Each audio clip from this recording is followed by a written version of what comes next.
So, if you're anything like me, you adore Taylor Swift and you probably went to the Reputation Stadium tour. I know I did. I went to Melbourne and I had the time of my life. It was amazing. Memories. Anywho, so if you were anything like me, you took a bunch of confetti and you have no idea what to do with it. So I'm going to show you what to do. And right now, I am putting the confetti into my Jane Davenport large canvas art journal. And I'm using matte medium to stick the confetti, which is made of a really light tissue paper, so it shouldn't bulk up my book too much. And using the matte medium, I'm putting a layer of the medium down, as you can see, and in this particular instance, I've used too much, but that's okay. I've put the medium down first, then put the tissue paper on top, and then I will go over the top of it again. This just ensures that it's sealed and it's not going to go anywhere. So, after all of that, you want to be sure that you're using a very soft paintbrush. Now, don't ever use your good paintbrushes for matte medium because it'll just eventually over time it's just going to gunk it up and make it well, unusable. You'd have to replace it.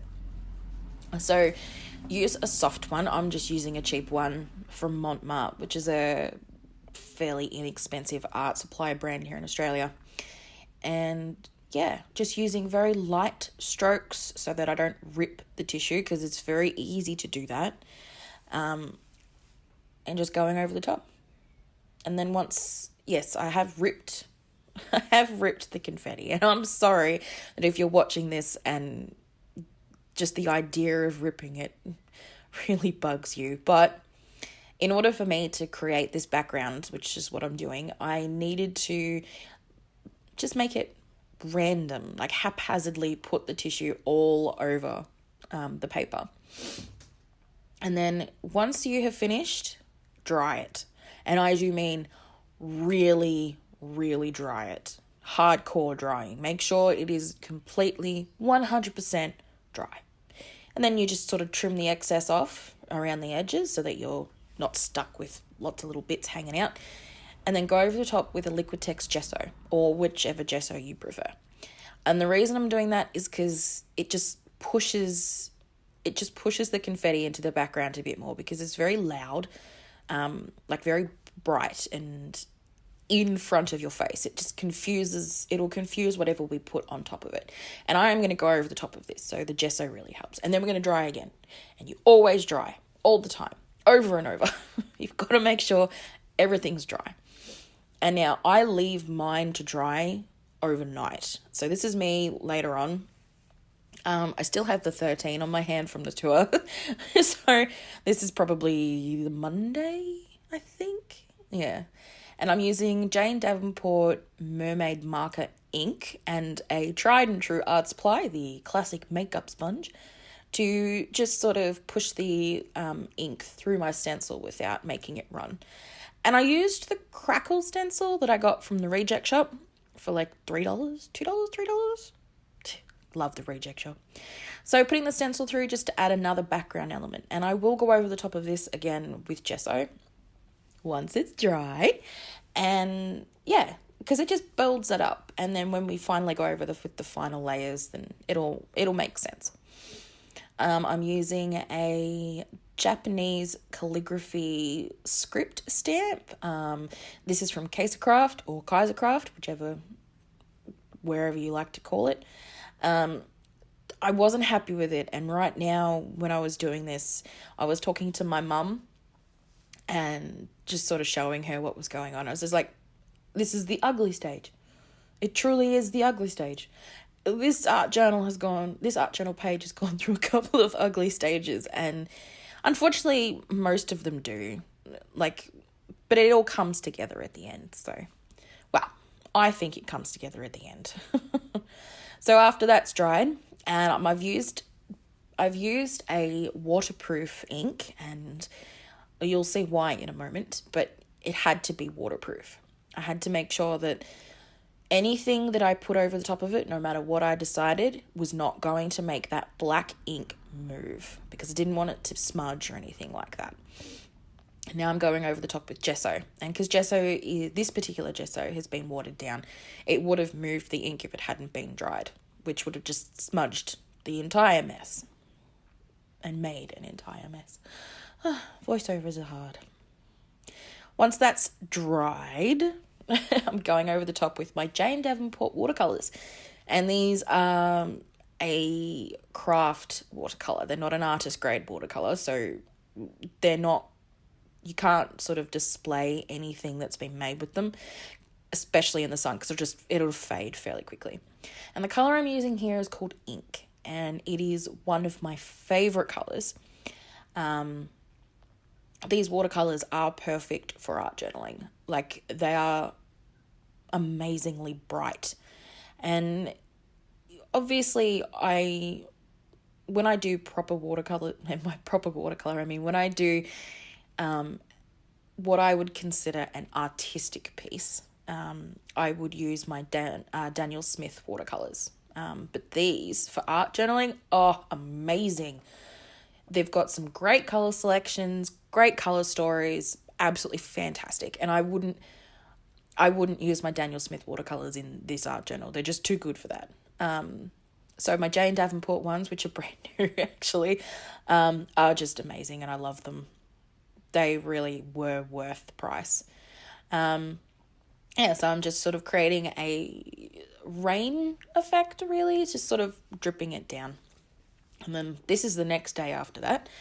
And once the watercolour has completely dried, I was still worried about what I was going to put over the top. I knew I wanted to do a face, but I wasn't sure if I was just going to print off a photo of Taylor and paste it into the book, which I didn't feel like that would be best for this art journal. I wanted to actually try and paint a face. So I did, and I failed.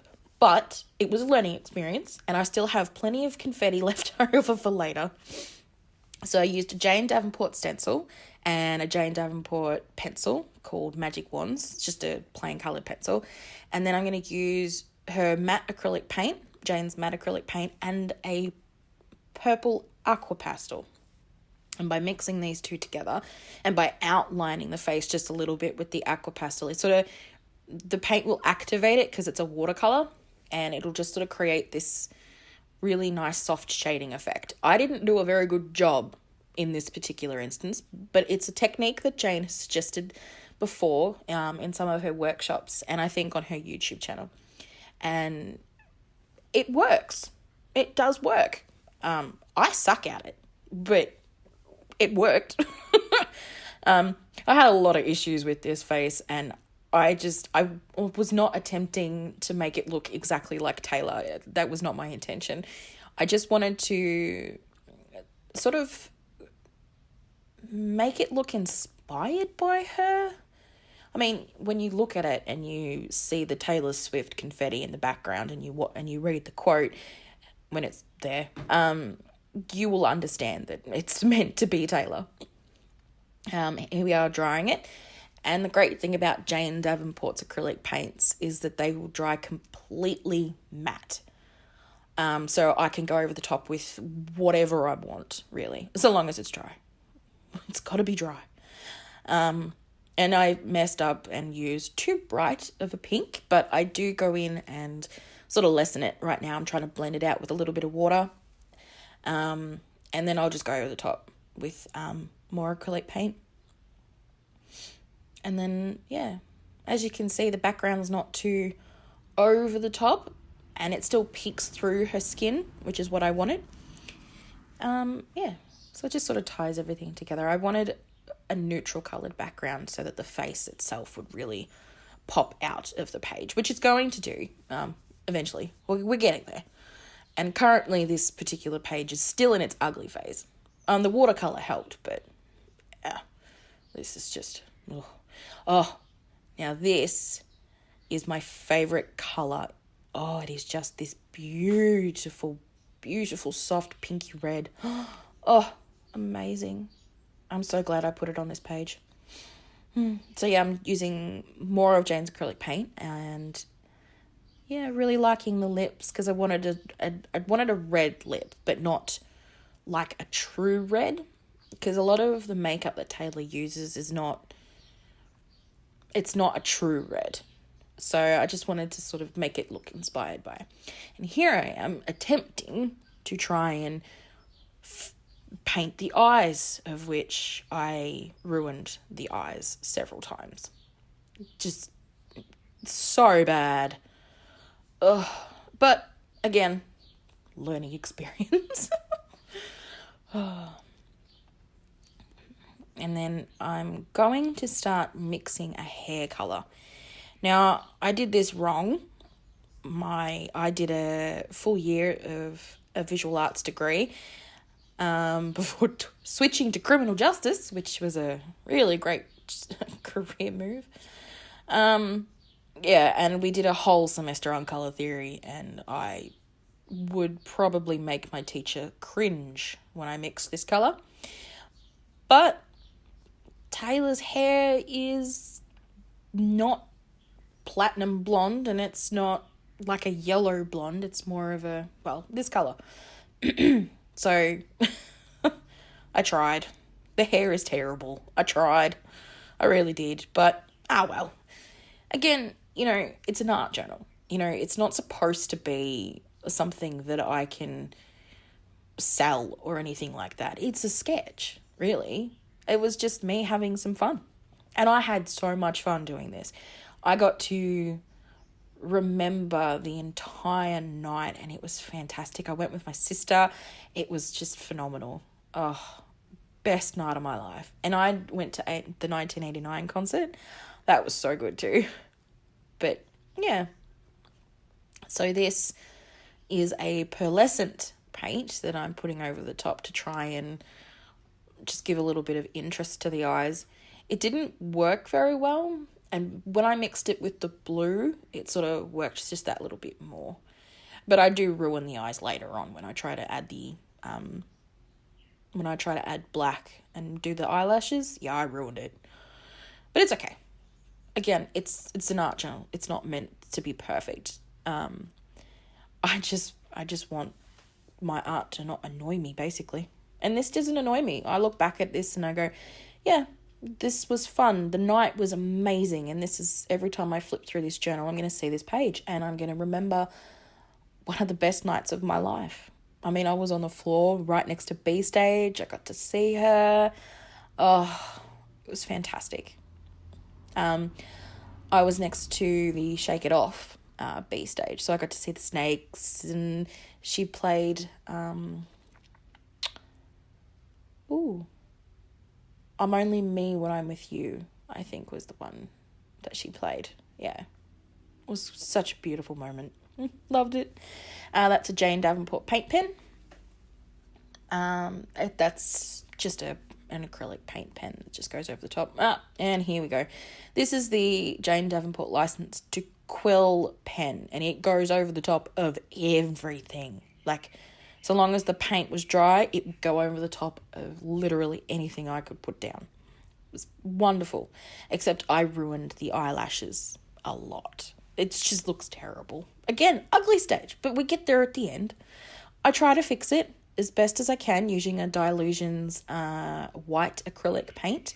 It's not as opaque as I wanted it to be, but, it's always about knowing your art supplies, knowing what does and doesn't work.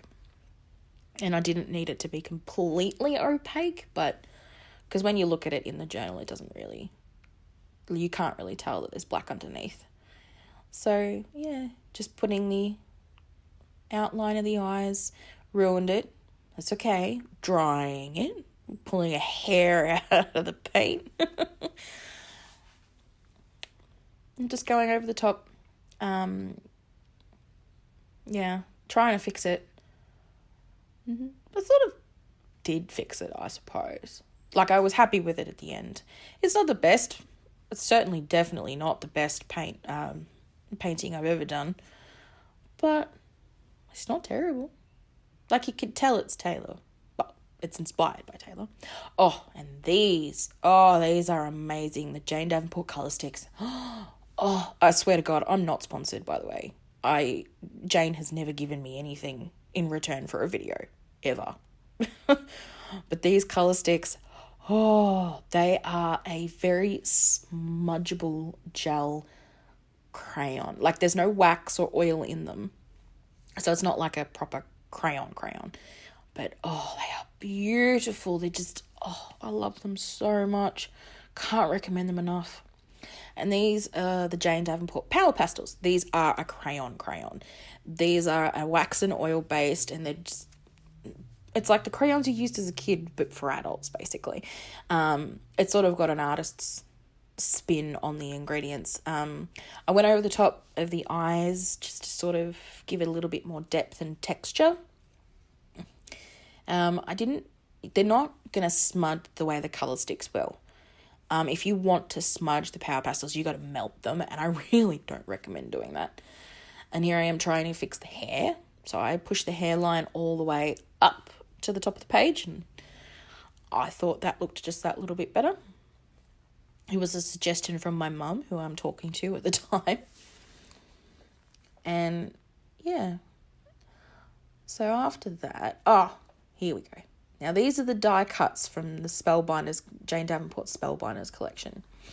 And die cuts are basically just a metal that you put through a press, and it just cuts out the shape, basically. I don't know why they call it die cuts, because it's very morbid, but oh well. So I have a bunch of those, and then I decided to put the quote onto the other side right at this point so that I could use the little shapes, the paper shapes, to sort of as accents over the entire page.